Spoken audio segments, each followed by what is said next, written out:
Warning, the following podcast is a shit show, and the individuals you are about to meet are idiots. Their opinions, anecdotes, and advice contain zero nutritional value.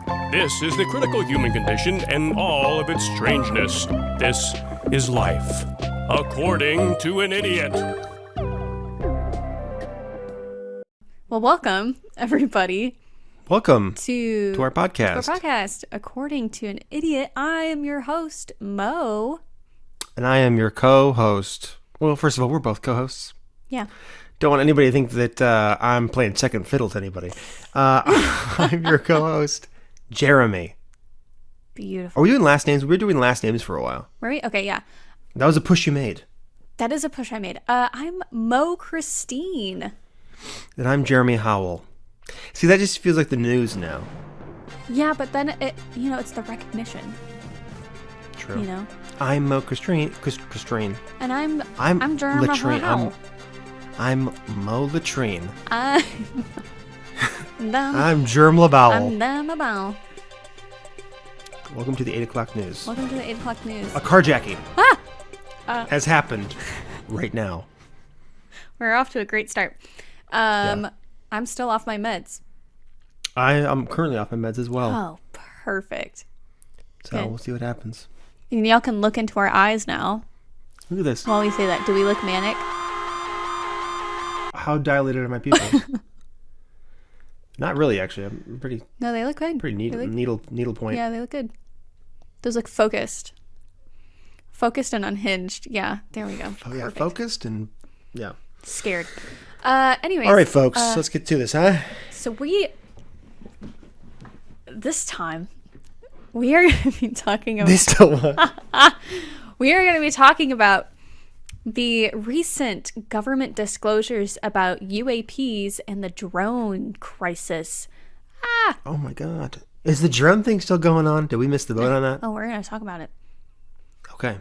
We are going to talk about it. I did kind of want to bring up, because I called you a few weeks ago about an incident that happened in my house. And the incident being that someone broke in and stole a bunch of my stuff, mine and my partner's things, which is upsetting. However, there's one bright spot, which is Jeremy got me a present for Christmas. It was a late engagement present.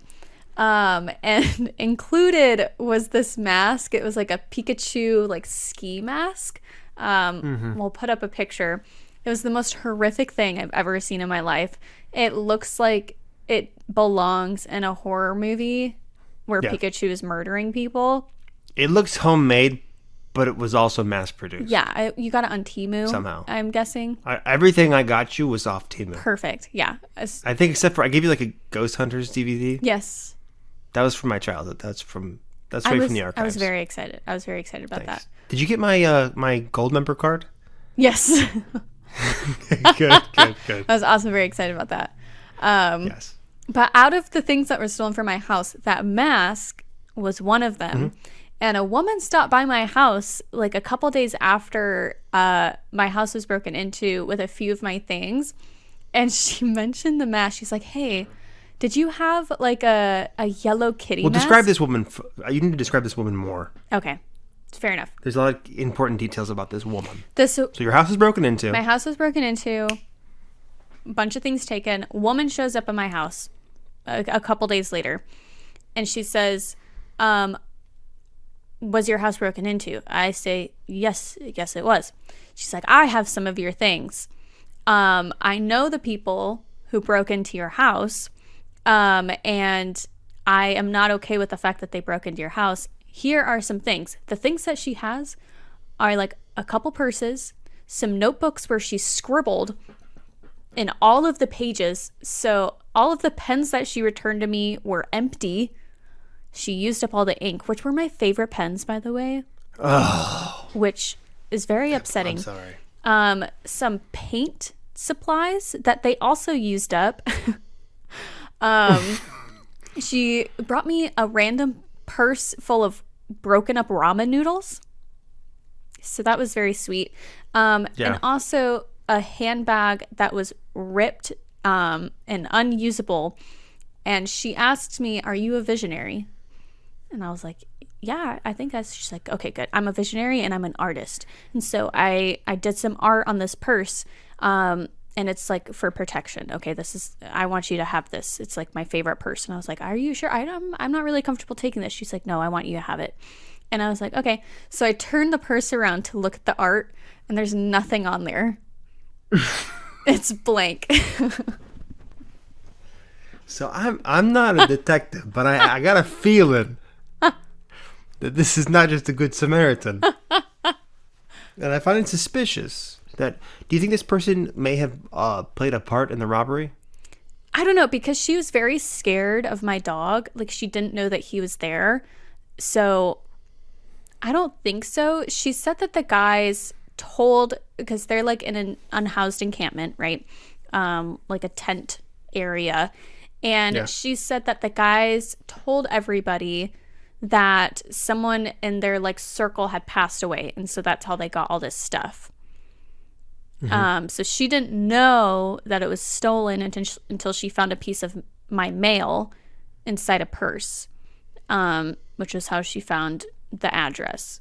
Was that piece of mail still in the purse when it was returned to you? Mm-hmm. Okay. Yeah. I mean, she seemed very nice. She was, not all there, obviously. Really? She kept going off. Don't cancel me for this. I'm just repeating what she said. She kept talking about this guy named Yellow Tony. And she kept doing this thing where she would ask me, like, "Hey, do you know this person?" Like, "Oh, you know this person, right?" And I'm like, "No, obviously, like, I'm not gonna know these people." She's like, "You know Yellow Tony, right?" And I was like, "No, I don't think so." Yeah. She's like, "Yellow Tony in the neighborhood? He's..." And I also think he's part of the LGBT community because he does a lot of this. Oh, God. It's like... And what's even crazier? What's that? Is we have a photo of Yellow Tony. And it all makes more sense. Coincidence? I think not. Yellow Tony. Yeah, that sounds like a very interesting individual. That it's good to know that you have good neighbors. And it's good to know that people like that know your address. Yeah, she said she wanted to be friends. Which is good. She said she'll keep people from breaking in again. So that's good. Oh my God. Her name is V, but she goes by V3 because 3 is the consciousness tribe that she's a part of. Yeah. Yeah. Because it's like 3-dimensional. Is what she said. I thought maybe she was the third iteration. It could be that too. She said a lot of words. The high concept art she was scribbling on the purses. She said a lot of words, and I understood about 20% maybe. She's very interested. I mean, if I wasn't scared, it would have been a fun time. Yeah. Scared of her or scared of just in general? Just the general situation. Yeah. She didn't strike me as like violent or anything like that. Just, a mentally ill person trying to do their best. But part of it was she was asking me what stuff was taken. So I was like, telling her all the stuff that was taken. And she's like, "Did you have a Yellow Kitty mask?" And I said, yeah, I did. And she's like, "Oh, yeah, that was taken too, and I've been wearing it around because people follow me all the time and they can't recognize me if I'm wearing the mask." And I said, "It's Austin's Gotham Knight." I'm like, "You know what? You can keep it." Because I think Jeremy would be honored to know that's where the mask ended up. And also... I am tickled to hear this. It's good to know that late in the night, just around my neighborhood, I'm going to have someone walking around with a murderous Pikachu face. And it's going to be my homegirl. It's going to be V3. V3. Was it V3? V3. V3. V3. Well, thank you, V3. Thanks, V3. And thank you to all of our guardians who watch over us in this world and the next. Mm-hmm. It's pretty crazy. I don't know what's crazier is like the fact that happened, or like your... First of all, like I feel like only that would happen to you. Unfortunate. Your life is littered with these very strange encounters. Mm-hmm. And also the fact that, like, your response was not, like, abject horror. Not at the fact that, like, there's nothing wrong with an unhoused person knowing where you live. Mm-hmm. It's the fact that this person is hallucinating, wearing a Pikachu mask for protection. Yeah. Has scribbled what might be incantations onto purses and notebooks. And your response was like, it's fine. That's, you know what? Listen, she's, that's just V3. Mm-hmm. It's just V3. Not like, oh my God, this person like knows where I live and they have things and they have my mail. They have my mail. Yeah. Here's the thing. I feel like the people who took my stuff, that's scary. I don't feel like she was one of the people who took my stuff. I think she just knows the people who did. And, I imagine I've never, been unhoused. Thankfully. That's never been an experience. That's very difficult. Yeah. And I can imagine it's, one of those situations, better the devil you do than the one you don't. So she knows these people aren't doing good things, but they're probably not harming her. And that's enough to stay in their vicinity. You know what I mean? Yeah. She took the steps that she could to try and right the wrong, in her cloud of mental illness. In the end, it didn't really do anything for me, but she tried, and that's what means something to me. So that's a positive spin. Yeah. On a strange encounter. Yeah. She's good. She's cool. If I see her walking around, I'll probably say hi from the comfort of my car. What up, V3? What up, V3? She did hit on me. So that's nice too. That was kind of nice. And she did say she would do porn for me. So that was also sweet. I did also get her Popeyes because she said she was hungry and she was nice enough to try and return some things. So I got her Popeyes because that's what she said she wanted. And she got the mashed potatoes and gravy thing, and she just scooping it with her finger to eat it, which was just a little jarring for me initially. And when she was done eating, she was like, "Oh, I wasn't using a fork." I was like, "You weren't. You were not." That's like when you are really into something. You're like, "Oh, I didn't get a plate for that. I just ate that over the stove." Right? You know what I mean? Exactly. Nothing wrong with that. Yeah, and I was like, "You go, girl." Thank you, V3. Thanks, V3. You're a real one. Honestly, though. I kind of hope we don't meet again, but our encounter, I think, was a blessed one. Thank you. Yes, it was a blessed and hopefully a singular. Well, you know what? Life event for me, I got engaged. Woo woo! Speaking of V3, speaking of these little blessings we got going on. Yeah, hell yeah. I just felt the need to say that. That was very exciting. And I, my intent on the proposal was to bring my betrothed to the place where we first met and propose there in a very romantic way. And what happened instead was I told them, I said, "Hey, we're going to dinner tonight. I'm not going to tell you what it is. It's going to be kind of fun, kind of nice, whatever." I was super low key. Didn't act nervous. In fact, at times I acted disinterested. That's really cool. That's really cool. That's really cool. That's really cool. And that's actually, turns out, what women like. Women like when you're disinterested, when you're kind of mean. Right. Very playfully abusive. But so we were going to this really nice restaurant. They didn't know that. And so what I said was, "Hey, we're going to go out to dinner. My treat. Going to have a fun time." And so what happened was... Where's your hat? Yo, Zen, get your boy, dog. So I tells her, I says, I realize I have to propose first before we go to dinner because I can't. I was texting you the day of. I was like, I'll be too nervous to eat if I don't propose first. And so I had to get Kat to the place where we first met, which is the Go Comedy not intentional. That was an accident there. The Go Comedy Training Center, which has since closed down and is now a flower shop. Okay. Now, what I should have done was just said, hey, let's go pick up some flowers. I did not do this. I said, hey, by the way, as we're driving to dinner, I say, I got to pick up something from Facebook Marketplace. And it's for both of us. It's cool. You're gonna like it. I'm just going off it's right off the dome. I'm just kind of. That's the I'm a computer of improv classes. That's what they did. Yeah, I'm a human computer of improv right now. I'm going okay. Facebook Marketplace. So she'll never see it coming. Never see it coming. We never talk about our purchases. We never talk about our purchases. She'll buy this.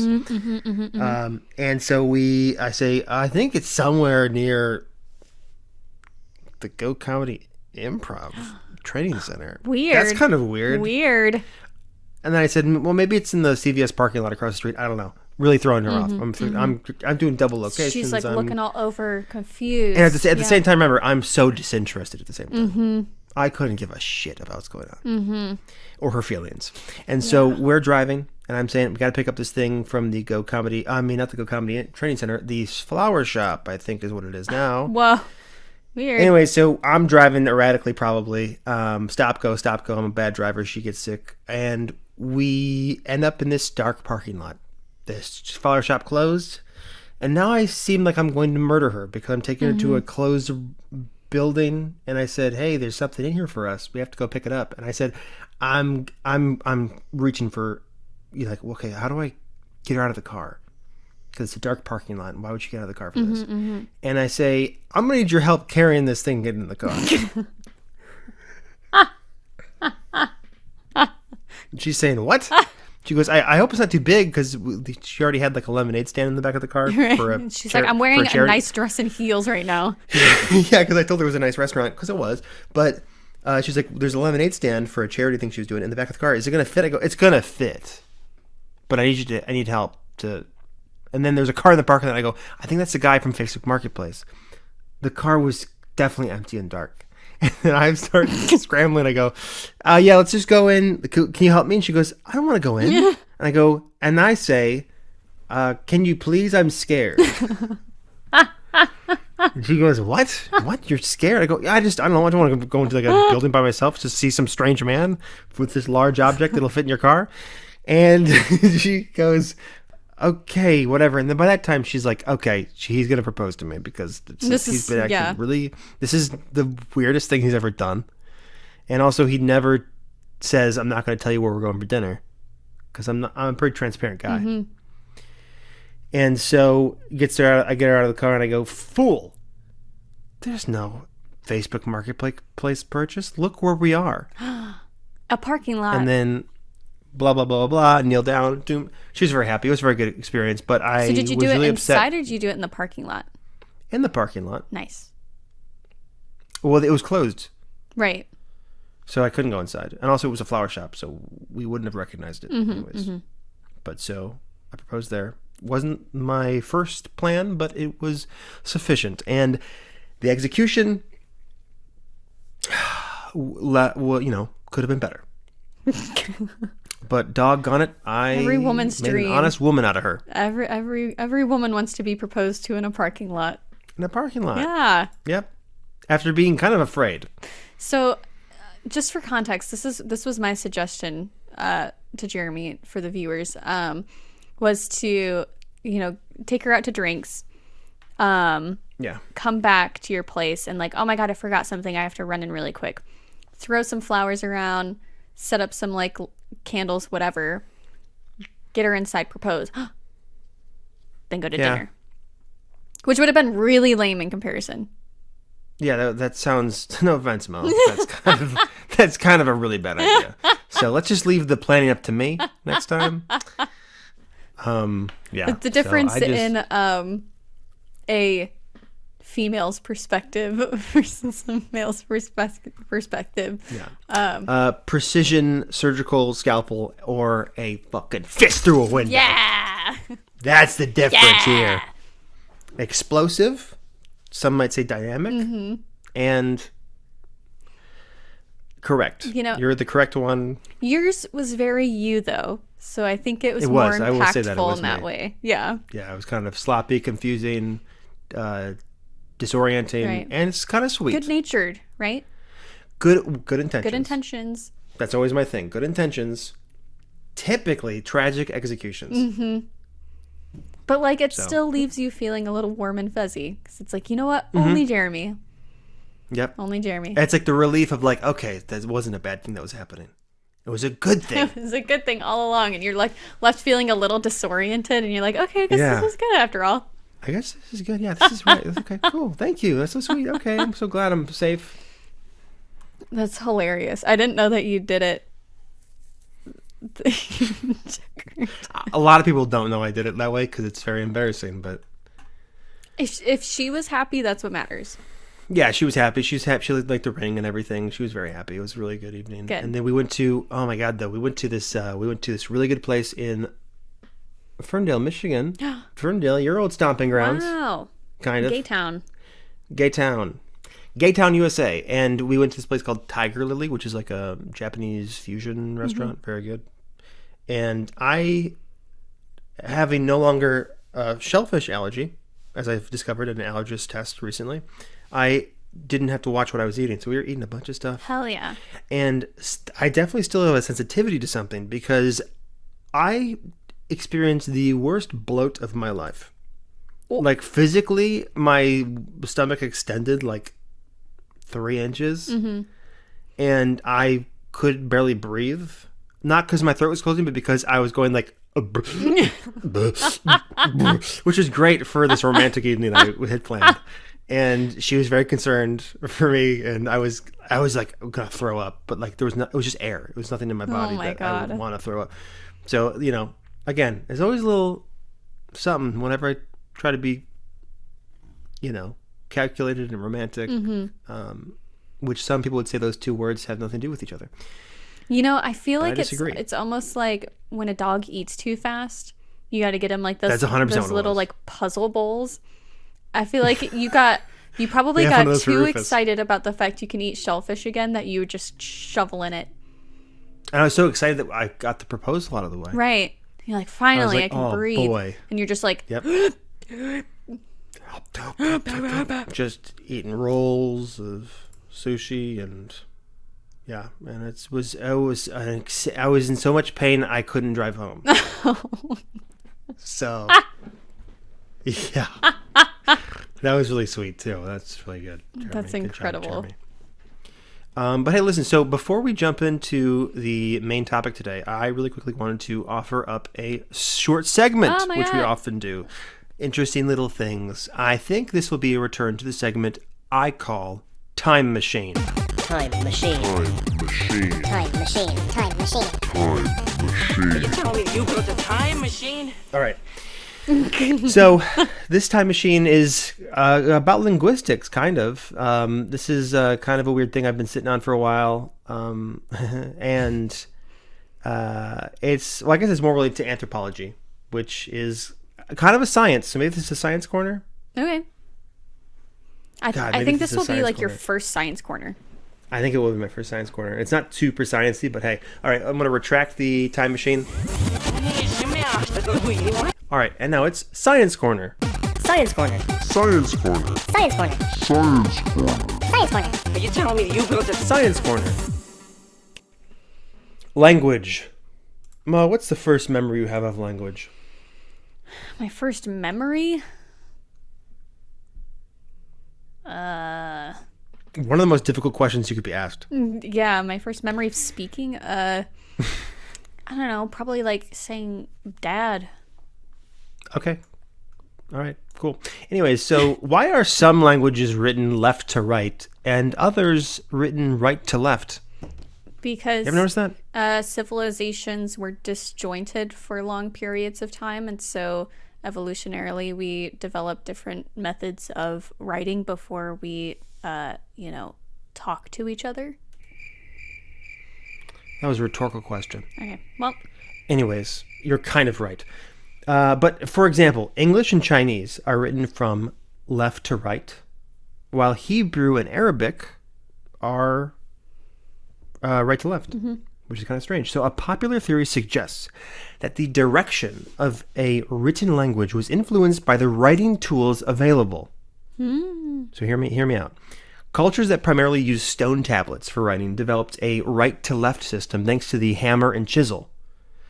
So, as is true today, a majority of people are right-handed for whatever reason. I don't think we know why. I'm not sure. Therefore, there would be more right-handed engravers back in the day. So right-handed engravers normally hold the hammer with their dominant hand and the chisel with their left hand in this case. So if you can picture it from the POV of said engraver, engraving right to left makes it much easier to see what you're writing as you go, and is all around more comfortable because your wrists can remain straight as you go leftward. So cultures that use Arabic languages were commonly located in regions with excess like stone, like deserts, which drove the popular use of stone tablets. However, cultures that utilized parchment for early writing wrote left to right because it's easier for right-handed people or scribes not to smear ink as they wrote. And any left-handed person will tell you that like paper smudging is the bane of their existence. Your hand gets all dirty because you're left-handed. But does that make sense? Yeah, no, that makes sense. Isn't that weird? That is cool. Isn't that science? That is, yeah. That's kind of science. Yeah. So yeah, that's why certain things. Now there's also like Japanese and stuff where it's like written like vertically. I didn't look into that. Yeah, that one's right to left and top down. Yeah, like it's like a crossword puzzle. Exactly like a crossword puzzle. It's not like a crossword puzzle. Well, with that, do you want to get into the main segment? Yeah, let's do that. Our main story tonight. A carjacking. Drones. Jamoy? Drones. I thought you could say Jerome. Jerome. We got any New Jersey people in the house? Oh, wait. Oh, fuck. You see any... Jersey. I'm from New Jersey. You see any drones lately, New Jersey boy? I ain't seen no drones lately. What? Some of my best character work to date. Oh, wait, hold on. No. I have been seeing some drones lately. There we go. Okay, that's better.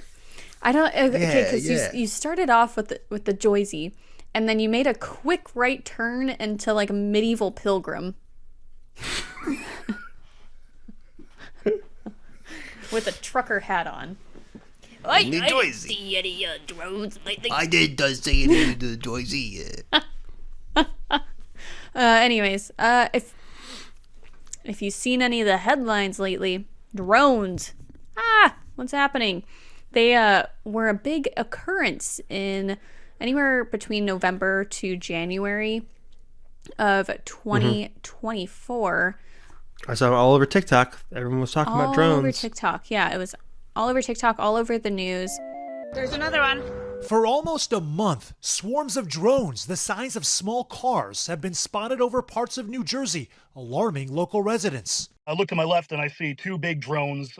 They were propeller driven, going very slowly. And unnerving lawmakers who say they popped up in at least 10 counties.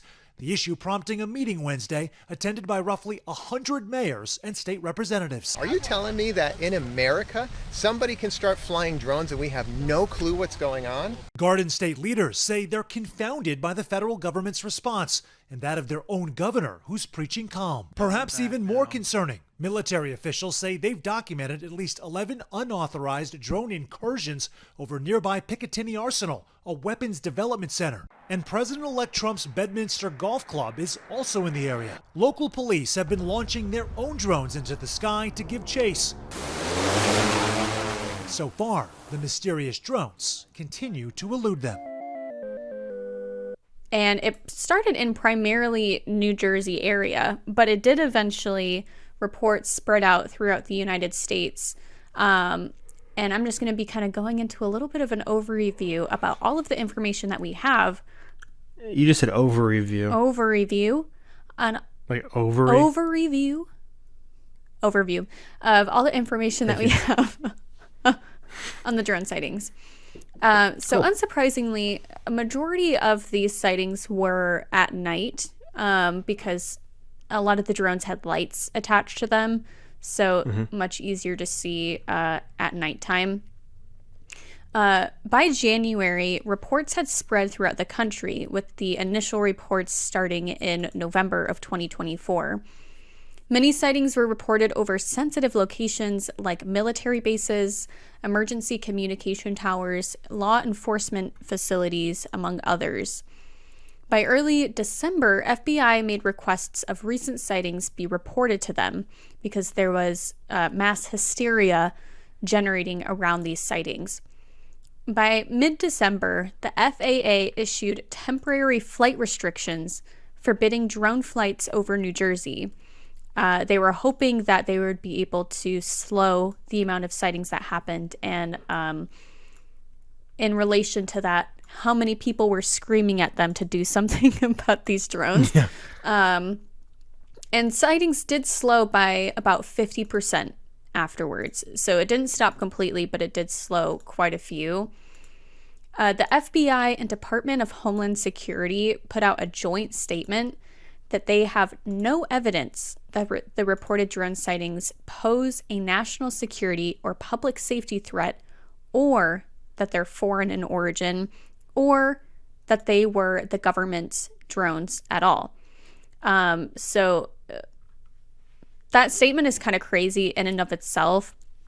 Yeah. Because they're saying they're not ours, they're not in other countries, but we don't think they're here to harm us.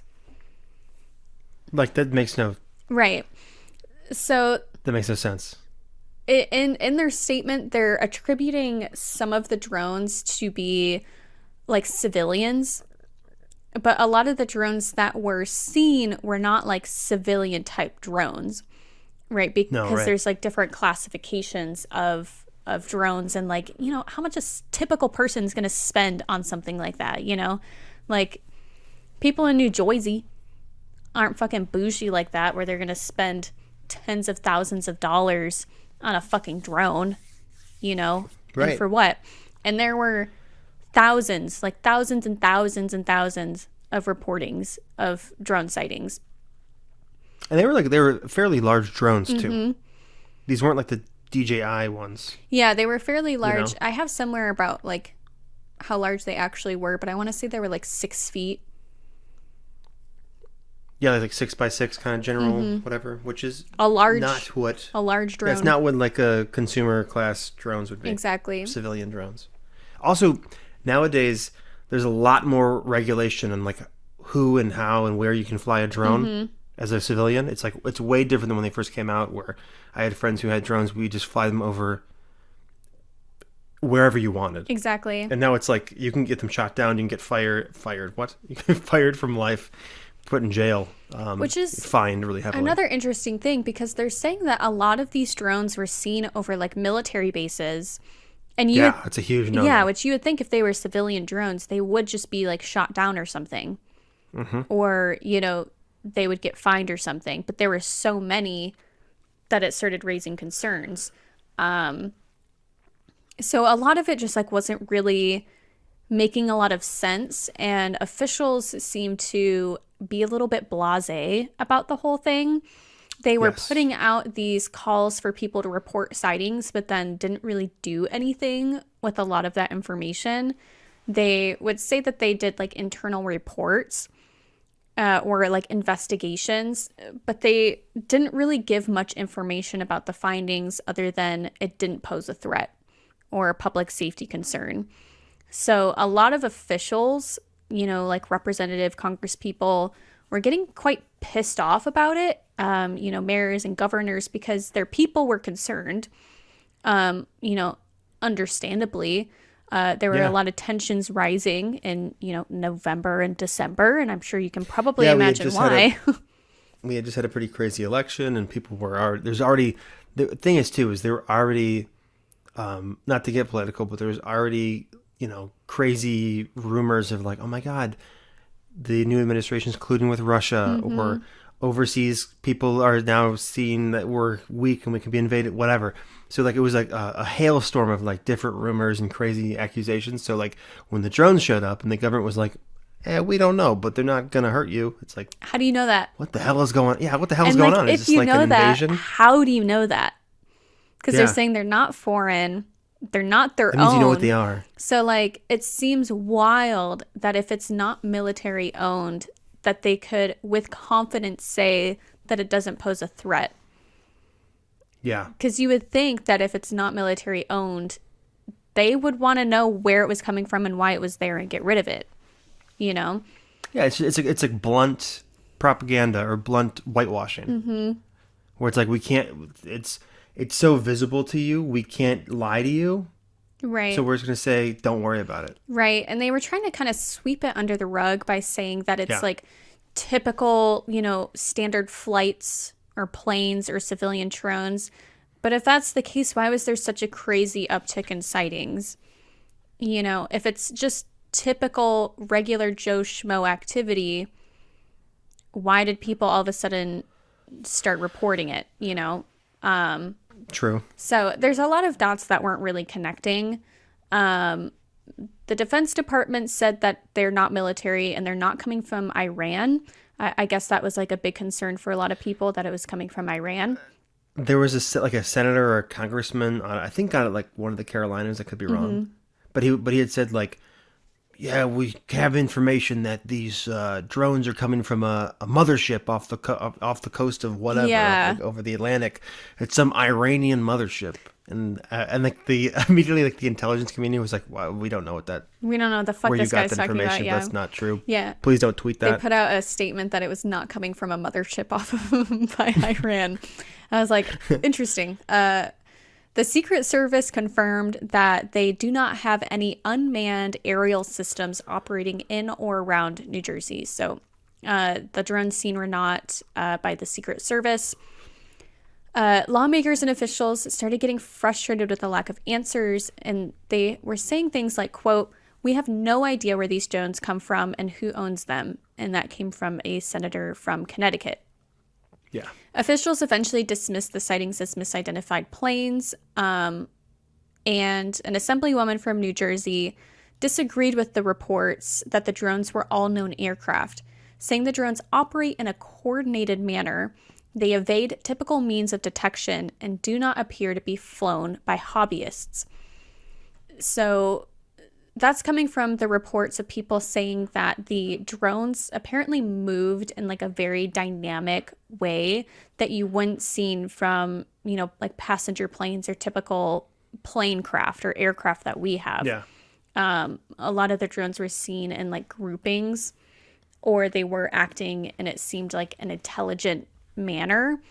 You would expect from a hobbyist that it would be like almost like a surveying type of manner, right? It would be like very basic. It would be kind of basic. It would be like kind of standard, straight, up, down, just kind of like getting a view of everything, but that wasn't necessarily what people were seeing with these drones. Like they would be stationary for a while, for like long periods of time, and they would be present toward seemingly concerning areas like military bases and emergency communication centers.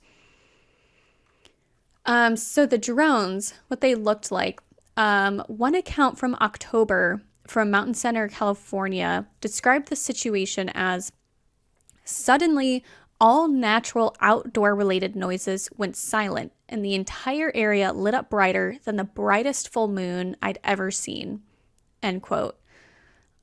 Jeez. The man said he saw a bright white oval light that was about 20 to 30 feet long and hovering at treetop level. The light was completely still and noiseless, emitting no heat, and resembled a large helicopter. So I don't know about you, but that does not sound like anything that I know of. No, it sounds like he said it sounded like a helicopter, or it didn't. It was noiseless. No, yes, the what? Mm-hmm. because even a drone, most people I think by this point have heard a drone before. It's like a high pitched buzzing a drone makes. It's like a droning sound. Right. So that's strange too. What that kind of reminds me of though is for this podcast we do a ton of research for like myths and stories about like supernatural stuff, paranormal stuff, whatever. There's a thing in eyewitness reports of like when they see a strange anomaly, when they see when they are encountered by a UFO, or there's an abduction story, or they see even like Bigfoot or whatever. Before they have this encounter, it's as if all of nature gets quiet. That's something I've read time and time again, and it's strange that you would hear this here. But yeah, it's like it's so often described as like the birds stop chirping. This, if there's coyotes yowling, they all quiet down. It's like because they know something's a very strange thing off. They know something strange. Something settles it all down. Yeah, and that's not an atypical account either. Like there were a few iterations of that type of experience, of like a large oval light that was extremely bright, but it wasn't heated and it didn't have noise. A lot of pilots reported seeing drones as well. Pilots reported seeing red circular lights kind of zipping around at night. So they were like very fast and very like jagged. Yeah. The red lights were quite popular. Along with other type of lights. Usually they were seen like hovering for like long periods of time, or they would move extremely quickly, more so than you would expect from like a typical drone. Not something that we have seen with like civilian craft. So where we're at now, flight restrictions were lifted on January 17th, and the drones did come back after the restrictions were lifted. New Jersey remains a hotbed of activity, but sightings have returned to other areas as well. So something interesting was the flight restrictions kind of quieted down sightings across the U.S., and after they were lifted, they started coming back. There's this company called Enigma Labs, which I guess tracks the reports of UAPs. And it says that 50% of reports describe the objects as hovering for extended periods of time, while 25% move in swarms of 5 or more. Trump apparently wants to disclose what the government knows about these drones. That is yet to be seen. That probably won't happen, I don't think. I doubt that will happen as well. One can hope. It seems like he has other things on his mind. Yeah, I would agree. What's weird, though, about New Jersey is, I think, if not one of the biggest hotbeds for UFO sightings. In general. Yeah, just in general. Because they have a lot of military bases, if I remember right. Yeah, so I think, personally, it's people seeing experimental aircraft, for the first time. But beyond that, yeah, it's always New Jersey has always been like the home of UFOs, which is, I think, like a possibility for an explanation. But if that's true, it seems really odd that the military would just make confidential experimental craft seen so easily in like a highly populated area. Yeah, but also I feel like, so a lot of I heard this after looking into this when it was happening. It's very common for there to be like aerial drills for the military in November and December and January in the winter.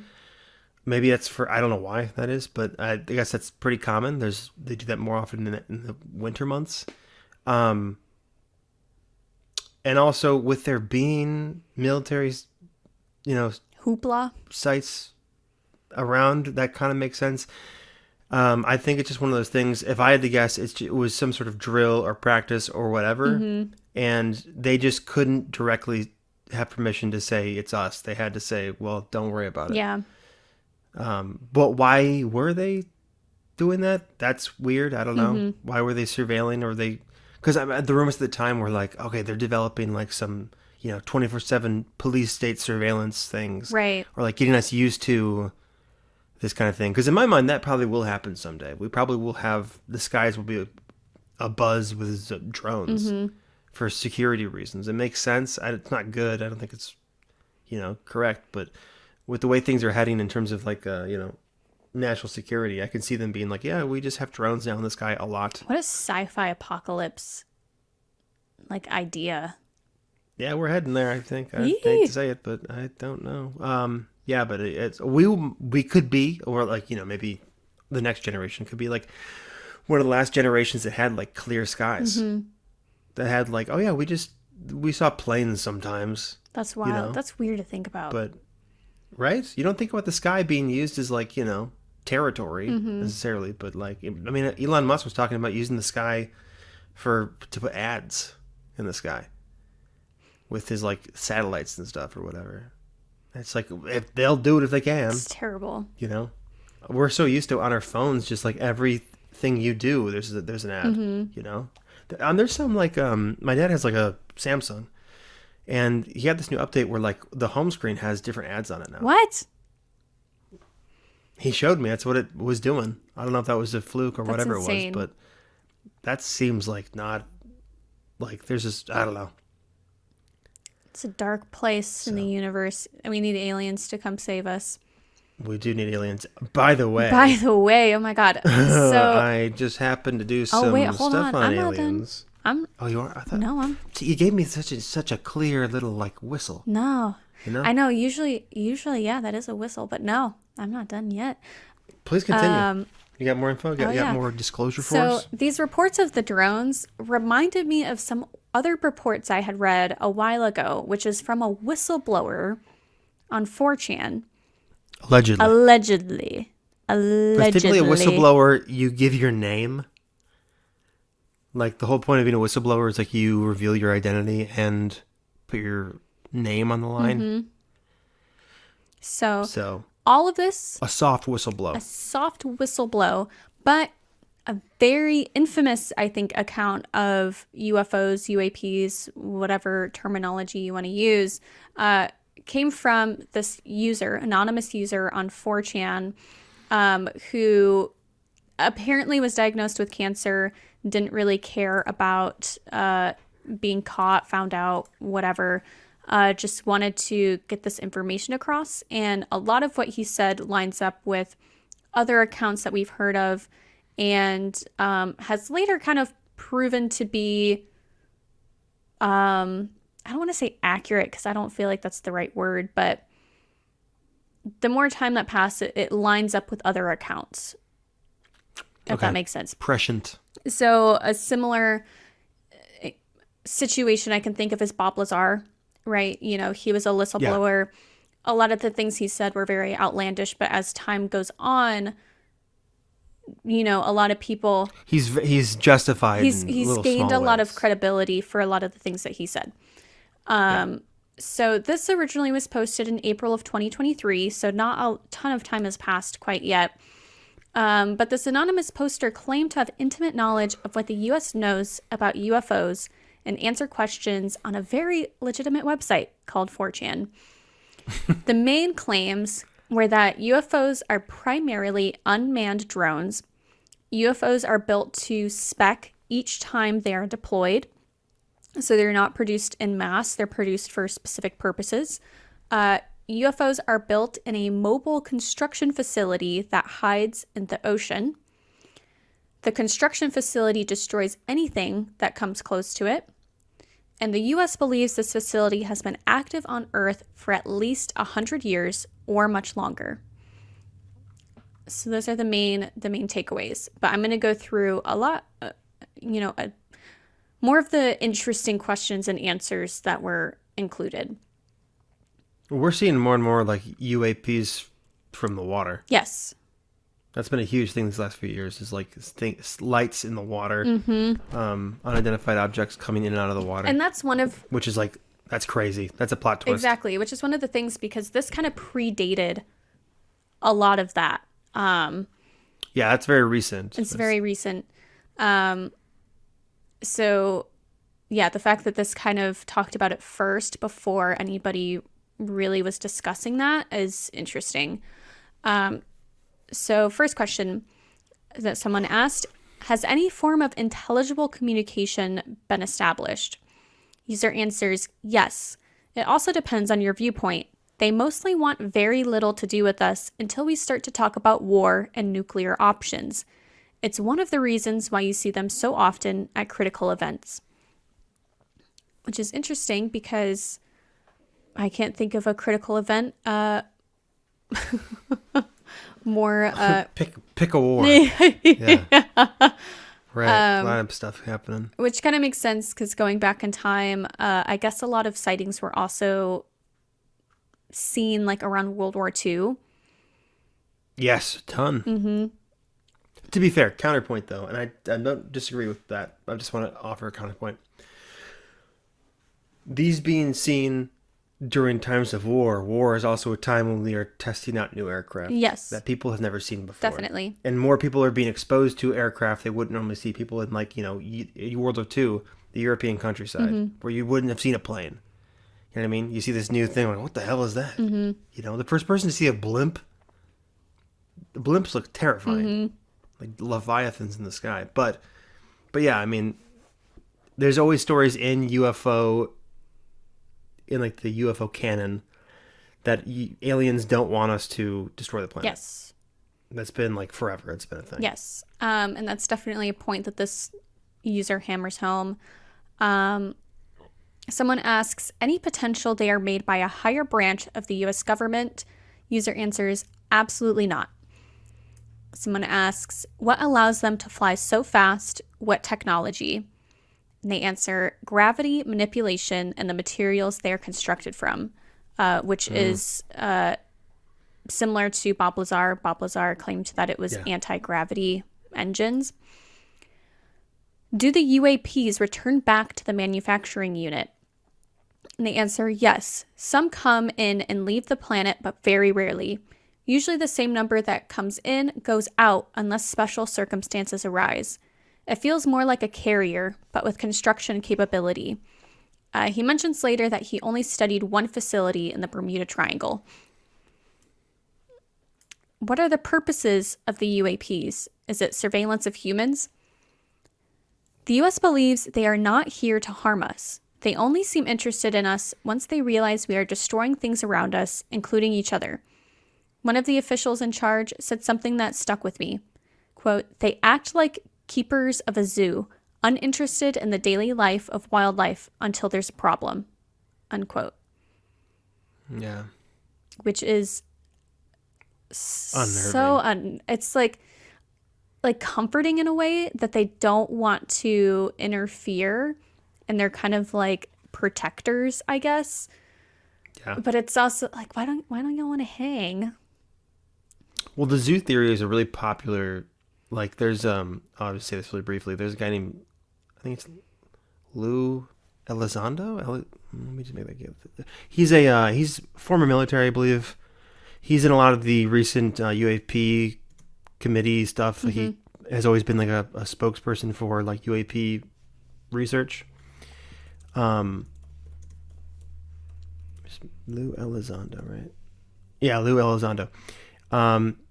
And his big thing, he's the former senior intelligence official and special agent who was recruited into a U.S. government program, I guess, that involved UAP research or something like that. Anyways, he's a talking head on a lot of news stations.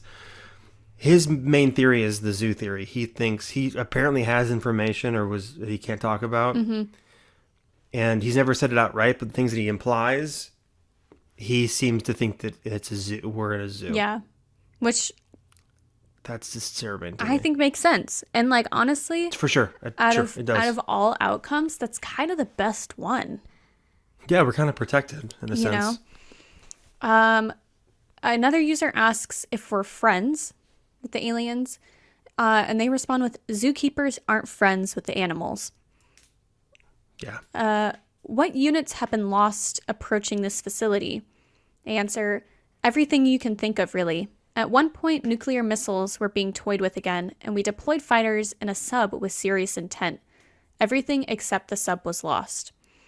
So implying that when nuclear weapons are dispatched, the UAPs are retrieving them and incapacitating them. Yeah. How do we know they are extraterrestrial? They crash sometimes. Parts fail, and gravity engines near the surface of the planet can be like crossing an intersection. We recover these and sometimes find passengers. We mostly see drones now. Back in the earlier days, we saw a lot more piloted craft, which is so crazy to think about. Yeah, very interesting.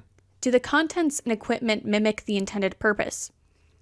Yes. Usually when we find a thinner model, for example, it would have no pilot and a lot of sensory hardware.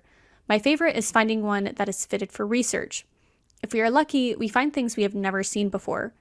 Before I left, we were looking at what we thought was a lab of some kind of genetics. So it seems like there are different types of UFOs for different purposes. Mm-hmm. Someone asked, I've had 2 orange orbs approach me within 100 feet one night, growing translucent but rather dim like a setting sun seen through smog. They are flying in 45-degree formation about 50 miles per hour. They said research or science vessels sometimes have mobile, light-producing cameras used for multiple purposes, from scouting to keep threats contained or at bay. These are shaped like hammers, and when operated are extremely bright. Red lights are a sign of hostility or caution to deploy. Red lights are seen as a sign of hostility or caution to deploy weapons. Orange lights are usually for spotting minerals or living things. So that one is the one that struck out to me from the earlier accounts of people talking about these drones. The red lights and the very bright oval orb type lights. Mm-hmm. Yeah. Are the aliens human or humanoid? And they answer humanoid. Very humanoid.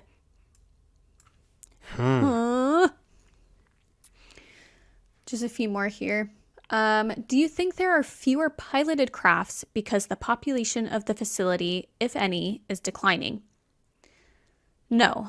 The common consensus is that they are just being careful. I've heard recovery of living pilots usually don't go well for either of us. We suspect they piloted a lot of initial craft due to early complications. And this is where we saw more crashes. Do you know anything about Stephen Greer, Lou Elizondo, guy you mentioned? Are these people in the know or LARPers controlled misinformation, etc.? He says, no idea. One name sticks out you didn't mention. Mentioning Bob Lazar by name would likely have you taken out back and put down like a dog. Do the math on why. Can you tell us what they look like? Imagine typical grays you see on TV. Holes for ears, and they can look at very bright light without being blinded. It appears their objective is to observe and preserve. I agree. The idea was pitched that they are waiting for us to mature, or perhaps something bigger to arrive, and they don't want us to ruin the planet in the meantime. The people are the more are coming on their way. Unsettling. What do you believe to be the reason for the uptick in sightings? Once again, my knowledge was cut off about 2 years ago. If you mean very recently, my guess would be the Russians and US having a little secret dance amongst themselves. When nuclear anything gets involved, we see large deployments for long periods of time. Strife seems to be the catalyst. And last one, why is the Air Force the only agency we know of that is not cooperating with Congress? They say, the United States Air Force is kept in the dark. We operated above them. A close coworker wondered if the president even knew. Namely Trump, because we both thought he would just tell everybody. Yeah. That makes sense that the Air Force wouldn't be, especially with the stuff that I researched with this UAP stuff, the guys that I'll talk about are not all Air Force, but all of the data is collected from Air Force sightings and they have no idea what they are. Yep. And also, they don't get researched upon. Like, there's like the Air Force goes out of its way to not investigate crazy sightings like that kind of stuff, which is bizarre. Yeah, which is a trend that we've noticed, I think, with other stories that we've talked about with aliens in the past, of the Air Force collecting these stories and sharing some with the public and being pretty outright transparent that they have no idea what any of these things are. Yeah. Which is bizarre, but, you know. I don't know, I feel like that's, while like maybe I don't believe in that 4chan thing, I don't think it's crazy. I don't think it's like way out there based on the stuff that like we've been slowly like drip fed. Yeah. With the current UFO stuff is like, if this stuff is legit, then like, yeah, what I find so exciting about this UFO stuff is the fact that like we're seeing that it seems like the government, or the government that we interact with, doesn't know what's going on. They're trying to keep a grip on like the narrative, but like when the narrative is so beyond comprehension or so beyond known intel, they can't keep a hold of it. They can't hold on to it. Yeah. And so you're seeing weird shit happen where, you know, there's part of me that thinks this disclosure stuff only happened in the last 5 to 10 years, I think, maybe probably less. And part of me thinks, okay, maybe it's like a smokescreen. Maybe it's like, you know, if we start talking about UFOs, we stop looking at how many government programs are being slashed, stuff like that. You know what I mean? But also, from the testimonies of these guys that I'll talk about, they all seem to make this case of people need to know about this. And I remember that when there was that first closed hearing with Congress or Senate, I can't remember if it was Senate or Congress, the politicians that came out of that, they couldn't say anything. I think it was Senate. I don't know. But so they couldn't say anything, but what they all said was, this is huge. And like, people should probably know what's going on. And for like a politician to say that, you know, people who's like, it's in their best interest to keep things quiet behind closed doors. And yeah, like their whole job consists of like a lot of NDAs. Like, for them to say, this is crazy. And I hate that I can't talk about it. We need to clear this so that I can talk to my constituents about this.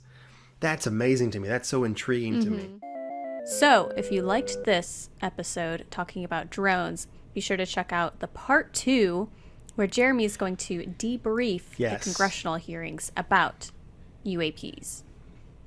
Okay, put your best briefs on, because they're about to get Yeah. duh. We're getting Yeah, so tune in next time. For all things UAP. All things UAP. Alien. Part 2.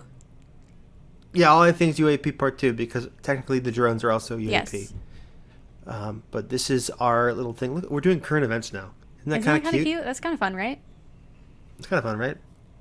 Thanks. All right. Anyways, if you enjoyed this episode, be sure to follow us on social media, where you can stay up to date on all of our episodes, on Instagram and Facebook at According to an Idiot, and on Twitter at IdiotsAccord. You can also find us on Patreon, where you get early access to episodes, video, exclusive series, our creepypasta series, all sorts of fun stuff. Check that out at According to an Idiot. Our last episode, Patreon got it a week before everybody else. And now we have hired a video editor. So we are going to be pushing out some videos and have episodes on a more consistent basis. For real this time. For real this time. So now's best time than ever to get on our Patreon. If you want to help us reach new viewers, new ears, rate us on iTunes and Spotify. That helps other people find the show. And helps us do other cool, fun stuff. And also back to the Patreon though. The Patreon, the goddamn Patreon. We have exclusive series. Did you say that already? God fucking damn it! Creepypasta. I zoned out because I was thinking about how I was gonna creepypasta. Those are already videos. We got video, and those are videos that I edited. And let me just say, I did very fun edits for those. You did do very fun edits for those. Okay, those were kind of very fun shit shows. And there's, did you say the reading series? No. There's a Mothman reading series. Yeah. All right, I got the first 2 chapters up. You get to hear old J-Dog reading about your favorite guy. Yeah, Mothman. The Mothman.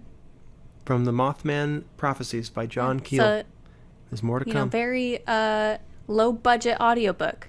Just for you. I would say it's pretty mid-budget. Mid-budget audiobook. What more could you ask Technically for? made for $0. Technically made for... So, yeah, I guess it's low budget. See? So check it out. It's fun. I do my little reading. Let's do some voices. Woo! Wait, I haven't listened to this. I'm going to listen to it now. Yeah. Anyway. Well, okay, guys. God bless America, I guess. I'll cut that out. God bless the listeners and the viewers. And? We will see you in time. Love ya.